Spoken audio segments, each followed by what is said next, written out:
Evening guys, welcome to study with Sunita channel. एक बार फिर से आपका स्वागत है स्टडी विद सुनीता चैनल में। प्रीवियस वीडियो में मैं विशेषण, विशेष, ठीक है ना, उसके प्रकार, गुणवाचक और संख्यावाचक बता चुकी। आज मैं आपको परिमाणवाचक और सार्वनामिक विशेषण बताने जा रही हूँ। परिमाणवाचक क्या होता है, ठीक है? जिन विशेषण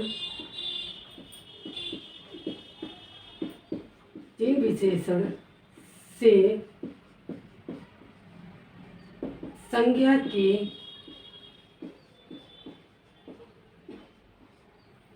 माप तौल का पता चलता है, माप तौल का पता चलता है, उसे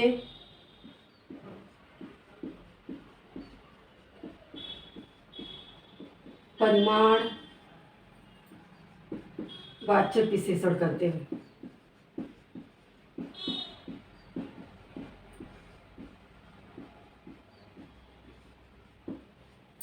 जिन विशेषण से, ठीक है, संज्ञा की माप तौल का कोई चीज जो नापी जाती है पता चलता है, उसे हम परिमाणवाचक विशेषण करते हैं। ठीक है, परिमाणवाचक और संख्यावाचक एक जैसा है, ठीक है। इसमें कंफ्यूजन हो जाता है ये, क्योंकि दोनों में इसके प्रकार एक ही जैसे हैं। देखिए, इसका भी निश्चित है, इस और अनिश्चित है।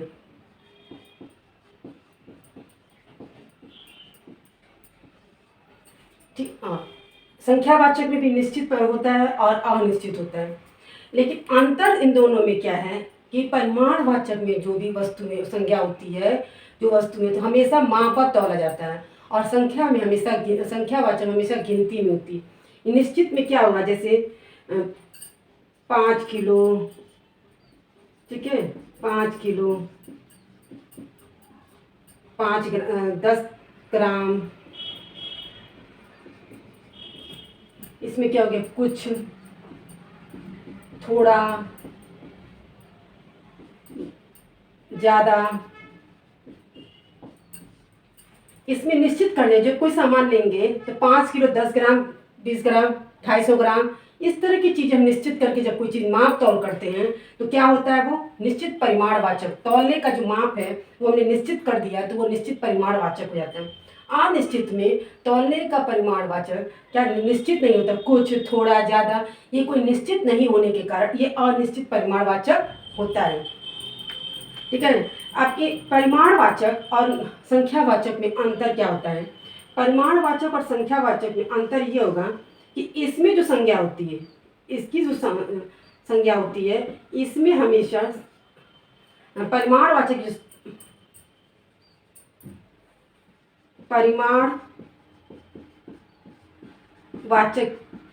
की संज्ञा माप तौल की जाती है। ठीक है, माप तौल की जाती है। ठीक है, परिमाणवाचक की संज्ञा का माप तौल की जाती है, ये परिमाणवाचक है। और संख्यावाचक में क्या होता है,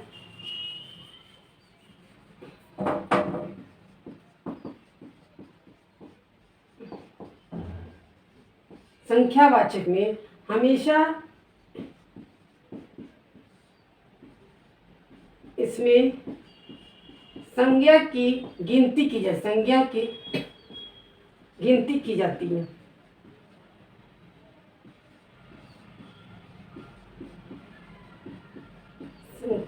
गिनती की जाती है, ये होती है संख्यावाचक। एक बार फिर से समझ लीजिए, परिमाणवाचक क्या होता है, जिन विशेषण से संज्ञा की माप तौल का पता चलता है, ठीक है, वो क्या होता है, परिमाणवाचक।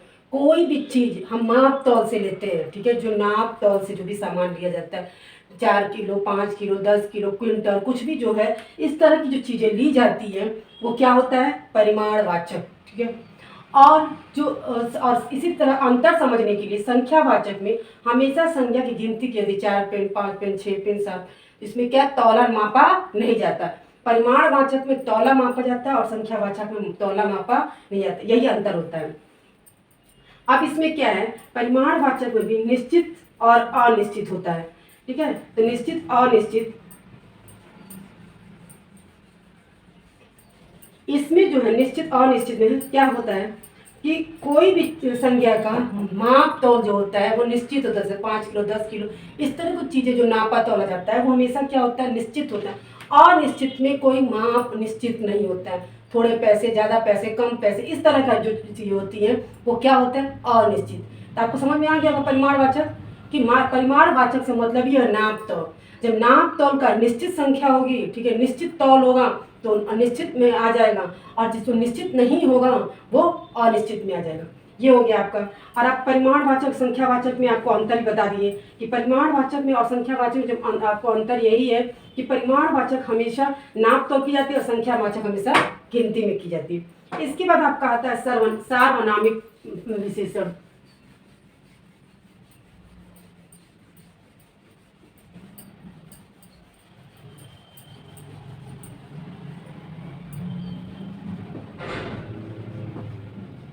सार्वनामिक विशेषण, ठीक है। सार्वनामिक विशेषण क्या है? सर्वनाम शब्दों का प्रयोग, ठीक है। कभी कभी क्या होता है, सर्वनाम शब्द जो होते हैं विशेषण के रूप में प्रयोग किया जाता है तो वो सार्वनामिक विशेषण हो जाता है, ठीक है। कभी कभी ये परिभाषा आपकी है, कभी कभी सर्वनाम शब्द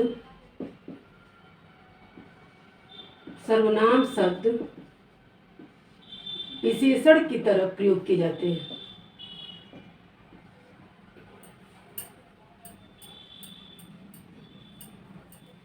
कभी कभी सर्वनाम शब्द विशेषण की तरह प्रयोग किए जाते हैं, वह सार्वनामिक विशेषण होता है। सार्वनामिक विशेषण होता है।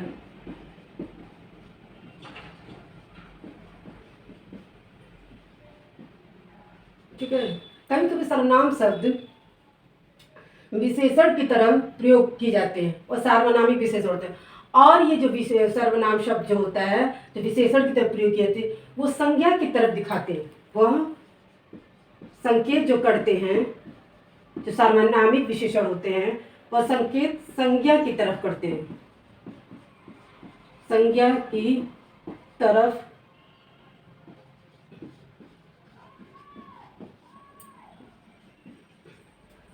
जो संज्ञा की तरफ संकेत करते हैं वो सार्वनामिक होंगे और जो संज्ञा के स्थान पे होंगे वो सर्वनाम होंगे, ठीक है ना। जो संज्ञा की तरफ करते हैं वो सार्वनामिक होगा, सार्वनामिक विशेषण होगा, और जो सार्वनामिक विशेषण होगा और जो संज्ञा की जगह पर होगा सर्वनाम होगा।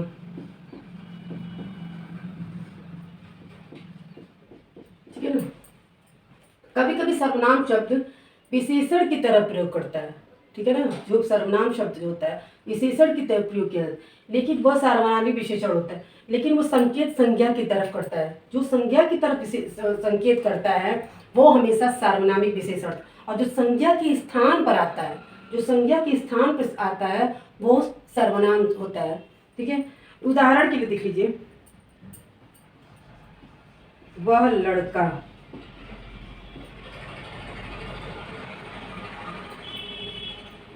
इस लड़की, ठीक है। वह लड़का, इस लड़की, ये क्या है, संज्ञा है लड़का, ये संज्ञा है लड़की, ठीक है। इसके पहले जो शब्द आया है वह ये क्या हो जाएगा, सार्वनामिक, क्योंकि ये किसको संकेत कर रहा है, संज्ञा को। ये बात अच्छे से समझ जाइए। सार्वनामिक समझने की सबसे अच्छी बात है कि हमेशा संज्ञा के पहले, ठीक है, जो संज्ञा के पहले जो शब्द आता है वो सार्वनामिक विशेषण होता है, ठीक है।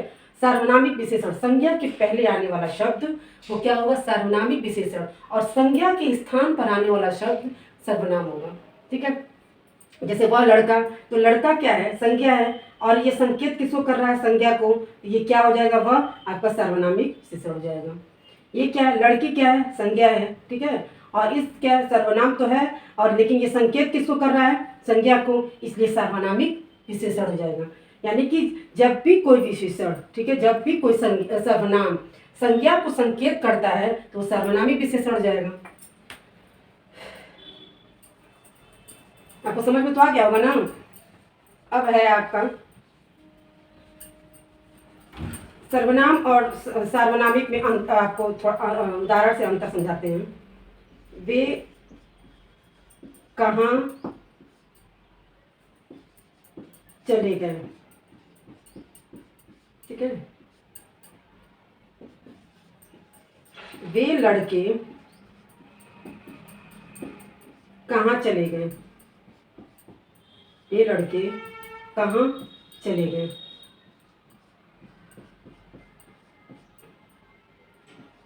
इन उदाहरण से आपको ये समझ में आ जाएगा कि सर्वनाम और सार्वनामिक में क्या अंतर है। वे कहाँ चले गए, ठीक है, वे कहाँ चले गए, जो वे शब्द है ये संज्ञा की जगह पे आया है। ठीक है ना, वे शब्द किसकी जगह पे आया है, संज्ञा की जगह पे आया है। संज्ञा आपको पता नहीं है इसमें कि क्या है संज्ञा, और उस जगह पे मान लीजिए वे है, तो जाहिर सी बात है कोई बहुवचन में होगा। वे कहाँ चले गए ये पता नहीं है, तो उसकी जगह पे सर्वनाम जो शब्द आया है ये है आपका संज्ञा की जगह पे आया है, ये आपका सर्वनाम हो गया। ठीक है ना, तो ये लाइन में आपको ये हो गया सर्वनाम।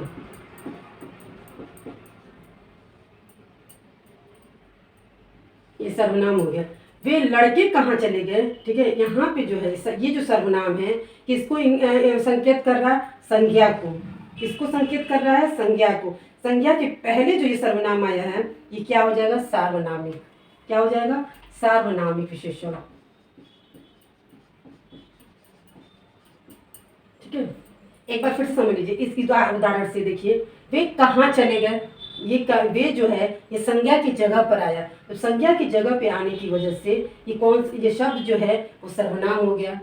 और ये सब सर्वनाम जो है, ठीक है, ये जो वे सर्वनाम है ये क्या है, संज्ञा के पहले, और संकेत ये संज्ञा को कर रहा है कि वे लड़के कहाँ चले गए, इसलिए ये क्या हो जाएगा, सार्वनामिक।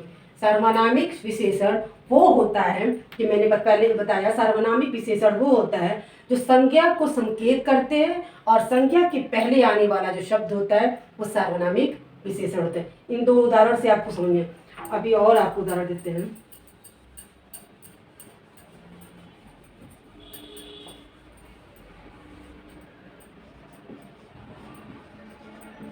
वह कल आएगा। ठीक है, वह लड़का कल आएगा।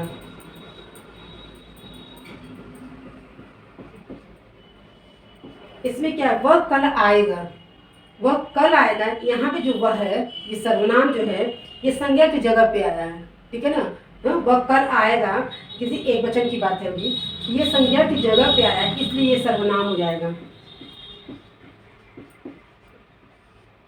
और यह वह जो है, ठीक है, ये क्या है कि संज्ञा से पहले, संज्ञा से पहले, और ये जो है संज्ञा को संकेत करता है, तो ये क्या हो जाएगा, सार्वनामिक विशेषण हो जाएगा। क्योंकि ये क्या कह रहा है, वह लड़का। ठीक है ना, यह वह लड़का, यानी कि ये किसको कह रहा है, किसी संज्ञा की बात कर रहा है। यहाँ जो संज्ञा उसकी लड़के की बात कर रहा है, ये संज्ञा की तरफ संकेत करता है, और संज्ञा के पहले आने की वजह से ये सार्वनामिक विशेषण हो जाएगा।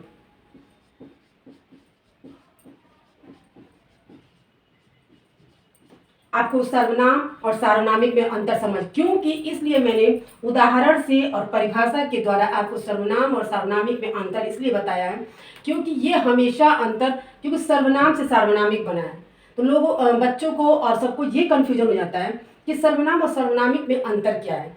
तो देखिए, सर्वनामिक से ही सर्वनाम, सर्वनाम से ही सार्वनामिक शब्द बना है। ठीक है, तो सर्वनाम और सार्वनामिक में अंतर यही होता है कि जो हमेशा संज्ञा की जगह पे आया है और संज्ञा से पहले आने वाला शब्द और संज्ञा को संकेत करने वाला शब्द क्या होता है, सर्वनामिक। इसीलिए सर्वनाम और सार्वनामिक में मैंने अंतर बता दिया ताकि कहीं आपको कोई भी परेशानी ना हो। इसी तरह परिमाणवाचक में और आपके संख्यावाचक में निश्चित अनिश्चित दोनों में ही आता है, इसलिए मैं दोनों में ही अंतर बता देता कि आपको कोई परेशानी ना हो। ये दोनों आपको अच्छे से समझ में आ गया हो। इसके बाद होता है प्रविशेषण।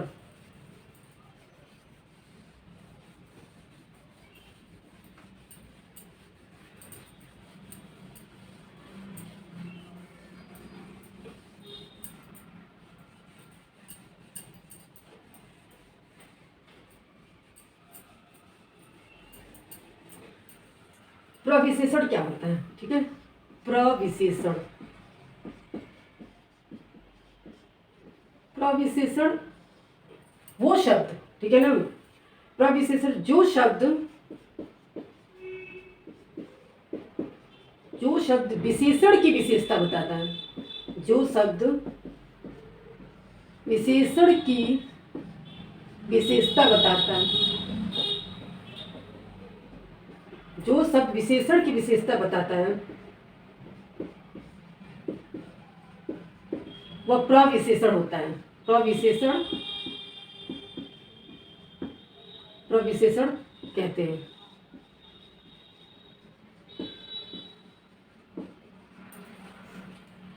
ठीक है, जो शब्द विशेषण की विशेषता, जो वाक्य में जो विशेषण होगा उसकी भी विशेषता बताने वाला जो शब्द आएगा वो प्रविशेषण करते हैं।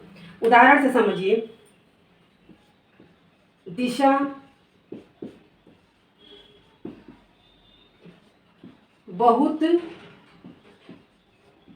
सुंदर है, ठीक है, बहुत सुंदर लड़की है।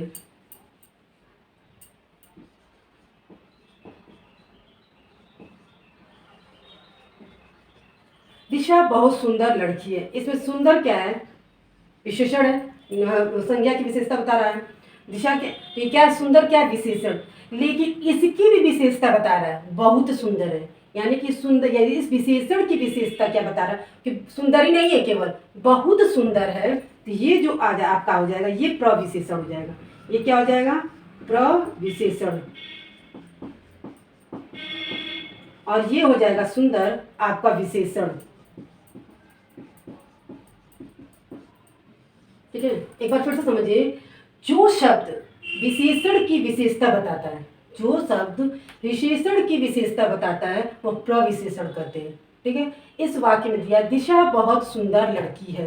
सुंदर क्या है, विशेषण है, लेकिन इसकी भी ये विशेषता क्या बता रहा है, बहुत।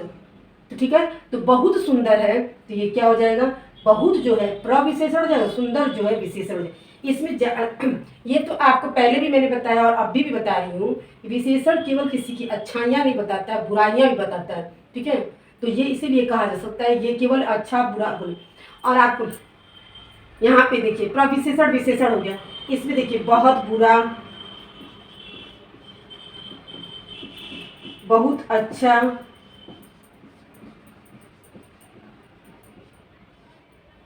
बहुत ज़्यादा,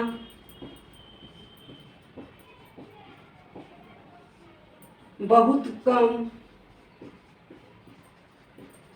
इस तरह के शब्द आते हैं। बहुत ज़्यादा, बहुत कम, बहुत, इस तरह के शब्द जो आते हैं वो क्या होते हैं, प्रविशेषण शब्द होते हैं। क्या होते हैं, जो किसकी विशेषता बताते हैं, हमेशा विशेषण की विशेषता बताने वाला जो शब्द होता है वो प्रविशेषण होता है। अब इसके बाद है आपको विशेषण की अवस्था। विशेषण की अवस्था भी होती है, 3 तरह से उसकी अवस्था होती है।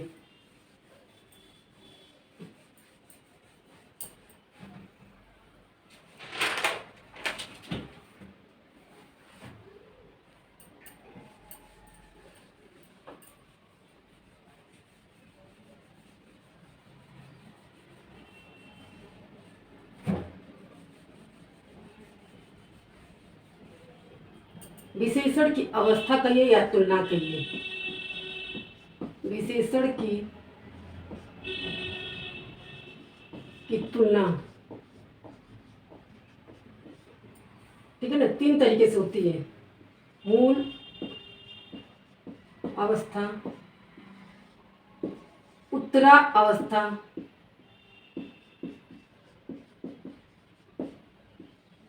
और एक होता है उत्तमा अवस्था।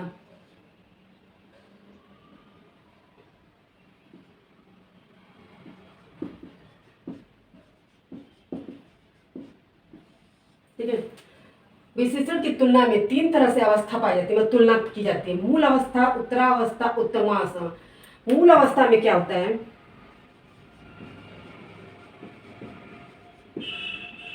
इसमें कोई तुलना नहीं होती है, इसमें किसी भी संज्ञा की कोई तुलना नहीं होती, इसमें तुलना नहीं की जाती है,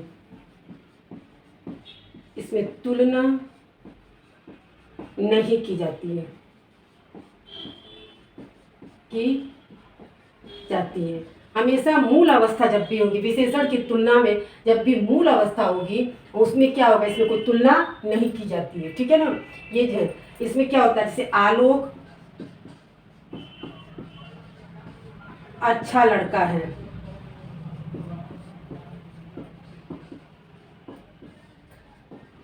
आलोक अच्छा लड़का है, इसकी यही मूल अवस्था है कि अब वो अच्छा लड़का है, इसे कोई किसी से भी तुलना नहीं की गई है। ठीक है। इस हमेशा मूल अवस्था में कोई तुलना किसी से नहीं की जाती है, उसकी अपनी एक मूल अवस्था होती है। जैसे आलोक है, अच्छा लड़का है तो है, वो किसी से हमको तुलना करने की जरूरत नहीं है। लेकिन उत्तरा अवस्था में क्या होता है,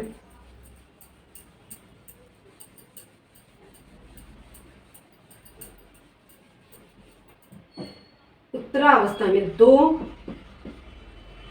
चीज या व्यक्ति में तुलना की जाती है।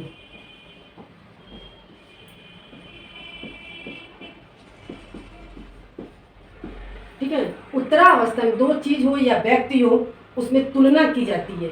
कैसे, देखिए, आलोक राम से अच्छा है। मैंने बताया ना, उत्तरावस्था में क्या होता है, 2 चीज या व्यक्ति में तुलना की जाती है, 2 चीजों में की जाती है, 2 चीजों या 2 व्यक्ति हो, यानी कि ठीक है, मतलब 2 संज्ञा होगा, 2 व्यक्ति। तो इसमें क्या है, आलोक और राम 2 संज्ञा है, आलोक और राम, इन दोनों में तुलना की। आलोक राम से अच्छा, आलोक से जो राम से अच्छा है, यानी कि 2 चीज व्यक्ति में तुलना की गई। जब भी 2 व्यक्ति 2 चीजों में तुलना की, तो यहाँ उत्तरा अवस्था होता है। ठीक है। मूल अवस्था में कोई तुलना नहीं की जाती है। उत्तमा अवस्था क्या होता है, ये तो बहुत ही आसान है अवस्था को पहचानने में। इसमें 2 से अधिक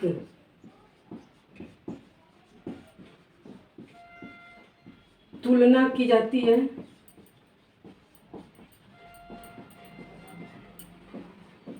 या सबसे अच्छा कहा जाता है, या सबसे बढ़कर या कम होता है, सबसे बढ़कर या कम। ठीक है, होता है।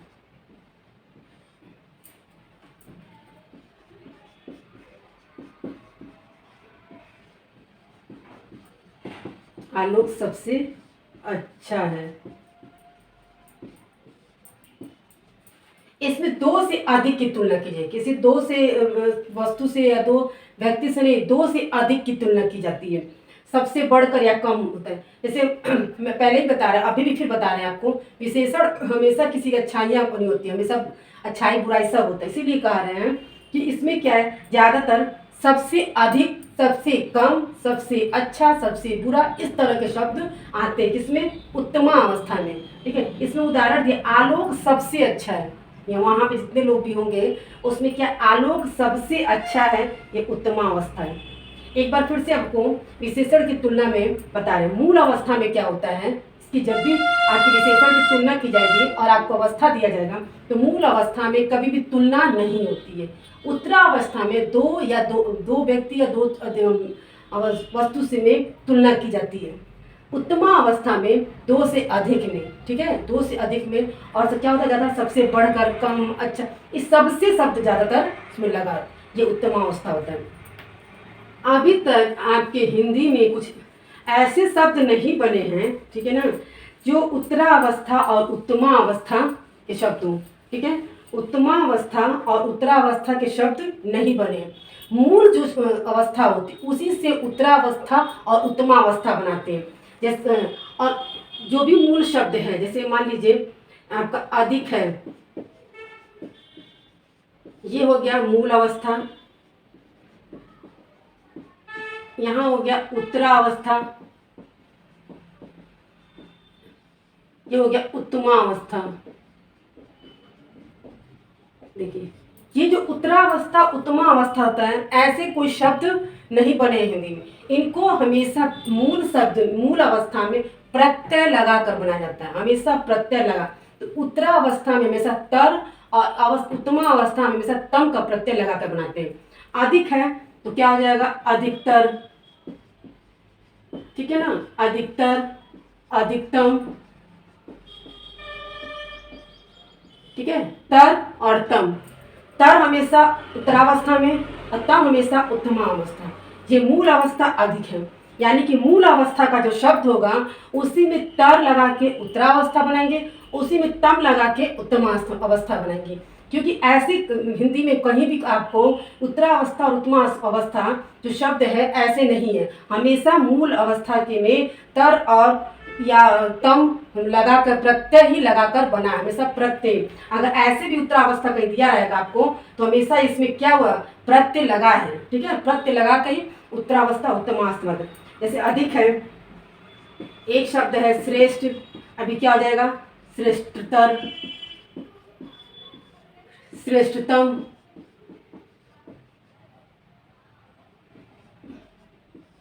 ठीक है।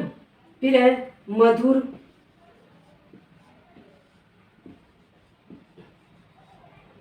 मधुरतर,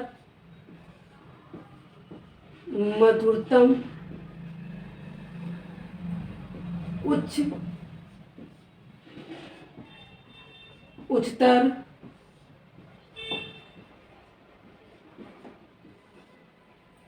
निकट,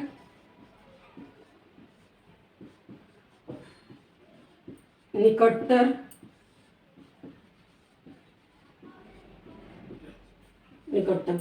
जब भी आप कहीं पढ़िएगा, ठीक है ना, अगर इस तरह से शब्द आपको कहीं दिखता है, ठीक है, तो ये आप समझ जाइएगा कि ये उत्तरावस्था में है। अगर इस तरह से शब्द दिखता है, ये आप समझ जाइएगा उत्तमा अवस्था में। और इस तरह से जब शब्द है ये मूल अवस्था में। लेकिन अगर आपको मूल अवस्था का शब्द दे दिया गया है और आपसे कहा जाता है उत्तरावस्था उत्तमा अवस्था बनाइए, तो तार प्रत्यय और तम प्रत्यय लगा के बनाया जाता है। क्योंकि हमेशा मूल अवस्था के शब्द में तर और तम प्रत्यय लगाकर बनाया जाता है। और इस तरह से जब कभी भी देखिएगा किसी भी वाक्य में या श्रेष्ठतम है या इससे राकेश से सुधीर सबसे श्रेष्ठतम है, अगर लिखा है श्रेष्ठतम आप तुरंत वही समझ जाइएगा श्रेष्ठतम शब्द जो है इसमें है उत्तमावस्था में है, ठीक है ना। अगर ये लिखा है कि राकेश सुधीर श्रेष्ठतर है तो ये भी क्या है कि आपको उत्तरावस्था है। यानी कि अगर आपको बनाने के लिए आता है मूल अवस्था से उत्तरा उत्तमा तो इस तरह से बन जाएगा। अगर इस तरह से दिया है कहीं लिखा है तो आपको ये पहचानने के लिए समझ जाइएगा। तो आपको आज मैंने क्या है परिमाणवाचक, ठीक है, उसमें निश्चित अनिश्चित बताया। फिर सर्वनामिक में आपको मैंने पढ़ाया, उसके बाद उसकी तुलना बताई, उसकी अवस्था बताई, सब कुछ बहुत अच्छे से आपको समझ में आ गया होगा।